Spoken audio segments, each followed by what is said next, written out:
धर्म और संस्कृति के शहर इंदौर में बागेश्वर सरकार यानी पंडित धीरेन्द्र कृष्ण शास्त्री का आगमन हो रहा है, जहां विधानसभा 2 के मां कनकेश्वरी ग्राउंड पर होने वाले भव्य और दिव्य आयोजन को लेकर तैयारियों का सिलसिला जारी है। वहीं तैयारियों का जायजा लेने कैबिनेट मंत्री कैलाश विजयवर्गीय कथा स्थल पहुंचे, जहां उन्होंने व्यवस्थाओं को लेकर आवश्यक दिशा निर्देश दिए हैं।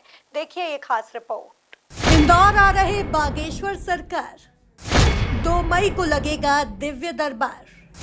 मंत्री कैलाश विजयवर्गीय ने लिया व्यवस्थाओं का जायजा। शहर के मां कनकेश्वरी ग्राउंड पर आयोजित होने वाली श्रीमद् भागवत कथा को लेकर तैयारियों का सिलसिला जारी है, जहां 28 अप्रैल से पंडित धीरेन्द्र कृष्ण शास्त्री भागवत कथा सुनाएंगे। वहीं 2 मई को दिव्य दरबार लगेगा।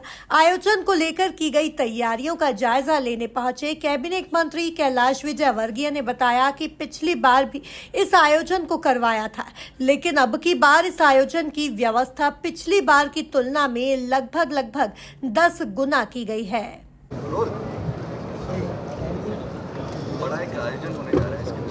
देखिए, बहुत हर्ष की बात है कि बागेश्वर धाम के पीठाधीश्वर श्री धीरेन्द्र कृष्ण शास्त्री जी कल से इंदौर में भागवत कथा प्रारंभ कर रहे हैं।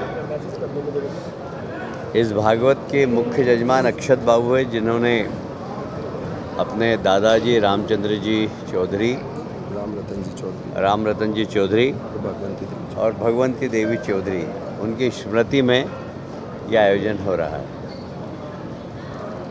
मिल क्षेत्र में यह कार्यक्रम दूसरी बार हो रहा है।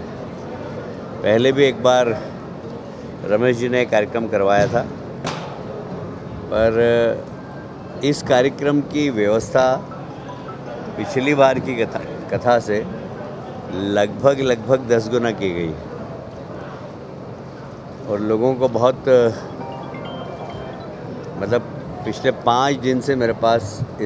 मंत्री कैलाश विजयवर्गीय ने बताया कि कथा को लेकर लोगों में उत्साह है, जहां पिछले 5 दिन से इस बात के लिए फोन आ रहे हैं कि महाराज जी के दर्शन करवा दो। अधिकारी वर्ग से लेकर हर वर्ग के फोन आ रहे हैं। 5 दिन से मेरे पास इस बात के लिए कि एक बार उनसे दर्शन करा दो। अधिकारी वर्ग से लेकर और हर वर्ग के लोगों ने फ़ोन किया। तो निश्चित रूप से बागेश्वर धाम के पीठाधीश्वर बहुत ही चमत्कारिक व्यक्तित्व हैं और उनको लोग सुनना भी चाहते हैं और उनके दर्शन भी करना चाहते हैं और उनसे व्यक्तिगत रूप से वार्तालाप भी करना चाहते हैं। तो मैं इंदौर के लोगों को उन्होंने अवसर दिया है, इसलिए उनके चरणों में प्रणाम करता हूँ। ये कथा के आयोजन जो होते हैं, और विशेषकर एक ज़माने में था कि 2 नंबर में कभी इस प्रकार के आयोजन नहीं होते थे, अब सर्वाधिक इस क्षेत्र में आयोजन होते हैं। विजयवर्गीय ने बताया कि एक जमाना था जब 2 नंबर में कथा नहीं होती थी, अब सर्वाधिक इस क्षेत्र में आयोजन होते हैं। कथा को संभालने वाले लोगों की संख्या यहाँ बढ़ गई और कथा सुनने वाले लोगों की भी संख्या यहाँ काफ़ी है।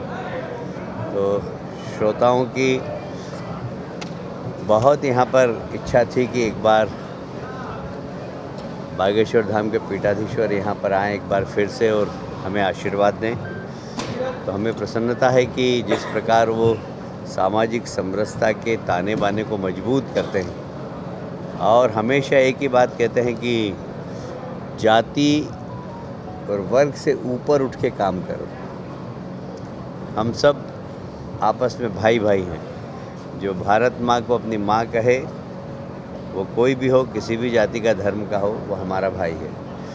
इस प्रकार का सामाजिक समरसता का ताना बाना मजबूत करने का संदेश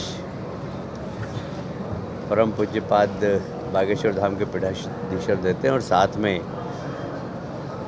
सांस्कृतिक संदेश, आध्यात्मिक संदेश, समाज सुधार के संदेश उनके प्रवचन का मुख्य विषय रहता है। यहाँ लगभग ये 3 पंडाल बने हैं। लगभग इनकी कितना है इसका 360 बाय 350। ये लगभग 2 लाख टोटल, इसमें लाख से आसपास लोग बैठ सकेंगे। लाइव भी होगा, लोग घर पे बैठ के भी देख सकेंगे। यहाँ पर स्क्रीन भी लगेगी, जिससे लोग दूर बैठे हों तो ऐसा लगेगा नहीं कि दूर हैं। और भोजन प्रसाद की भी सबकी व्यवस्था होगी। अब इस संबंध में आप कुछ पूछना चाहे तो पूछ सकते हैं।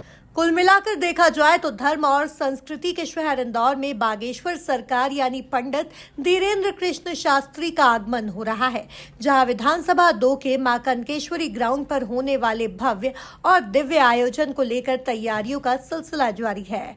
Bureau report, MP news, Indore.